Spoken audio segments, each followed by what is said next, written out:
संस्कृत ज्ञान प्रदीप परिवार तरफरु समस्त को स्वागत। आज विश्व मातृ दिवस, तेणु समस्त मातृशक्ति को मोर अंतररु शतकोटी प्रणाम।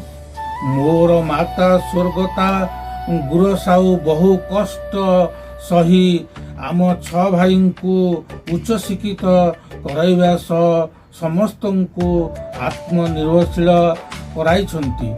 यही क्षेत्र रे मोर पिता स्वर्गत ध्रुवचरण साहू का भूमिका मध्य अतुलनीय। पिता माता आशीर्वाद 6 भाई मध्यरु 4 भाई सरकारी चाकरी पाइबार सौभाग्य लाभ करिछंती। तेणु पिता माता भूमिका प्रत्येक मनुष्य जीवन रे अतुलनीय। तांको सेवा आम जीवनर ध्येय हेउ। मातृशक्ति बिना जीवर अस्तित्व नाही।